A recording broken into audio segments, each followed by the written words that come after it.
हुए, ऑफिस गए, शाम को आए और फिर क्या करा? सो गए। फिर अगले दिन, क्या करा? फिर वही। क्या अपने लिए समय निकाला?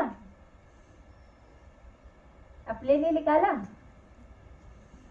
कौन निकालता है अपने लिए? रियल लाइफ में हमें जीना कैसे है, हमें खुद को नहीं पता है।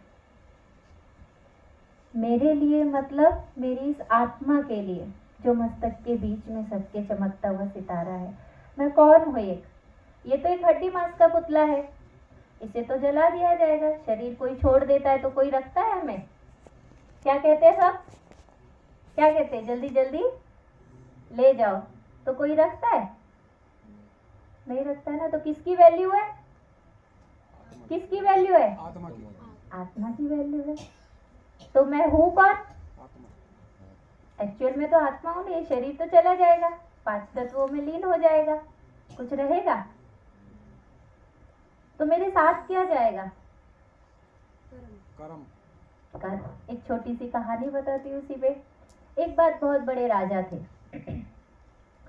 राजा अचानक बीमार पड़ गए। उनकी रानियां 5 थी जिनको वो बहुत प्यार करते थे। मतलब शुरू होते ही उनको देखना, सोते ही उनको देख के सोना, मतलब उनके जीवन में वो 5 रानियां थी। बीमार पड़ गए तो उन्होंने वैद्य ने बोला अब ये बचेंगे नहीं। राजा बोला मुझे तो ऊपर जाना है तो मुझे रानियों को ले जाना पड़ेगा देखभाल के लिए। तो क्या रानियां जाएंगी? जाएंगी। तो पहली रानी को बुलाया, क्या आप मेरे साथ चलोगी? जिसे वो बहुत प्यार करता था कि मुझे ना ऊपर तुम्हारी जरूरत होगी, अब चलो। तो रानी बोलती नहीं नहीं, मैं नहीं जाने वाली। भला आपने मुझे सबसे ज्यादा प्यार किया है, ठीक है, लेकिन मैं नहीं जाने वाली। वो बहुत उदास हो जाता है कि अरे मैंने तो सबसे ज्यादा इन्हें प्यार किया और आज यही सबसे पहले मेरा साथ छोड़ दिया। फिर वो दूसरी रानी को बुलाता है, क्या आप मेरे साथ चलोगी? मेरे को ऊपर तुम्हारी जरूरत होगी। तो रानी कहती है नहीं नहीं, मैं नहीं जाने वाली। तुम मरो, मैं तो दूसरा राजा ले लूंगी। मैं तो सुंदर हूँ, सब कुछ हूँ, मेरे तो जैसा कोई सुंदर ही नहीं है। वो बहुत सुंदर थी, मतलब जिसे कहते हैं उसके आगे कोई भी नहीं था। वो फर्स्ट नंबर की सुंदरता में थी। तो वो कहते मैं तो नहीं जाने वाली, आप चाहे कुछ भी करो।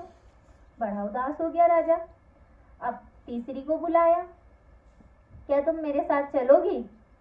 तो कहती है ठीक है, साथ तो चल लेंगे लेकिन थोड़ी दूर तक, लेकिन मैं वहां तक नहीं जा पाऊंगी। बड़ा उदास हो गया, अरे ये क्या हुआ मेरे साथ? सॉरी 4 रानियां थी। बहुत उदास हो गया। अब चौथी रानी को बुलाया, नहीं चौथी रानी को तो वो पूछता ही नहीं था कभी भी। अचानक गेट पे से चौथी रानी की आवाज आती है कि मैं आपके साथ चलूंगी।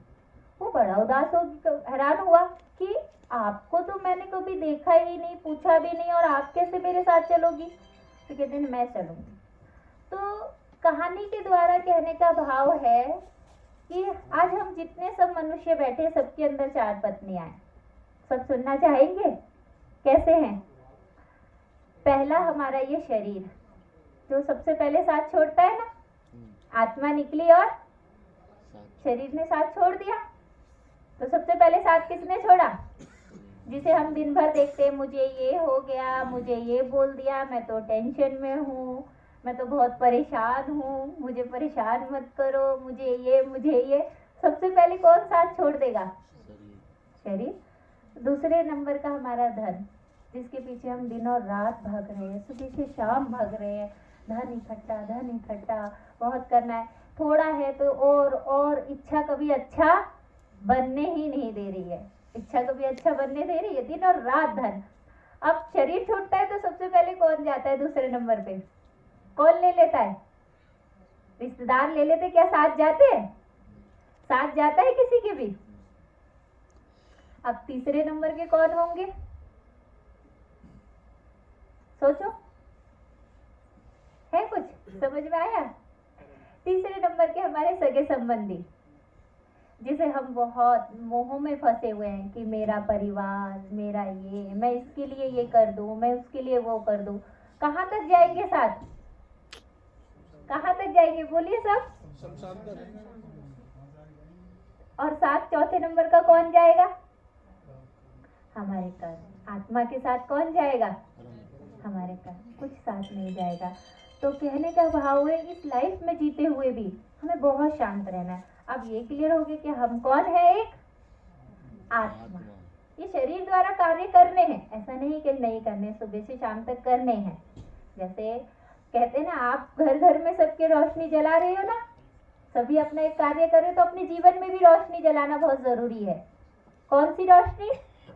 परमात्मा के याद की।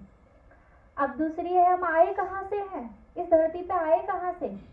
कहाँ से आए? परम धाम से। परम धाम से, जो 5 तत्वों की भी पार दुनिया है, हम वहां से आए हैं। क्या हमारे जो माता पिता ये सब हैं, ये हमारे रियल माता पिता है? सब चले जाएंगे एक दिन, सभी के माता पिता, सब सगे संबंधी चले जाएंगे, कोई किसी का साथ नहीं रहेगा। चाहे कोई कितना भी बड़ा बिरला हो, कोई अपने माँ बाप को रोक नहीं सकता। तो इस आत्मा का पिता कौन है?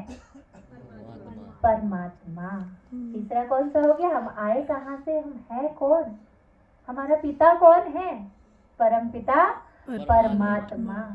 तो हमें उसकी याद में रहना है, कार्य करते हुए भी एकदम शांति से अनुभव करना है। जो हो रहा है वो भी एक रोल चल रहा है। जैसे एक मूवी चलती है, फिर वो खत्म हो जाते, हीरो हीरोइन आए, पार्ट प्ले करा, फिर अपने घर चले जाते। अभी हम यहाँ आए हैं, फिर अपने अपने घर चले जाएंगे ना, सभी को तो जाना है अपने घर। तो ऐसे ही हम इस धरती पर भी पार्ट प्ले करने आए हैं, फिर अपने घर चले जाएंगे। वो घर कौन सा है? परम धाम।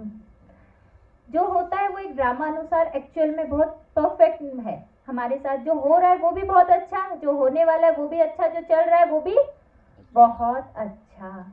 जैसे एक रियल घटना बताती हूँ। एक बार सेंटर पे एक भाई आते थे, बहुत बड़े ऑफिसर्स थे, तो कोर्स कर रहे थे, रियल है ये, कोर्स कर रहे थे। तो समय अनुसार जैसा ये ड्रामा का पार्ट का कोर्स चला, हमारे यहाँ पर 7 डेज का पहले कोर्स कराया जाता है कि जो हो रहा है वो भी अच्छा, होने वाला भी अच्छा है। तो कहते हैं ऐसा कैसे हो सकता है कि आने वाला भी समय अच्छा हो अभी भी? तो थोड़ी सी बहस हुई, तो वो कहते हैं ठीक है, जब मुझे लगेगा ना कि आप बिल्कुल सही कह रहे हो कि जो होता है वो भी अच्छा, नहीं होता वो भी अच्छा, तब मैं सुनूंगा। ठीक है। एक बार उनकी विदेश में बहुत बड़ी मीटिंग थी, उन्हें जाना था। जैसे ही वो घर से निकले, उनका एक दुर्घटना में एक्सीडेंट हो गया और उनको बहुत बड़ा अवार्ड मिलना था किसी चीज़ का।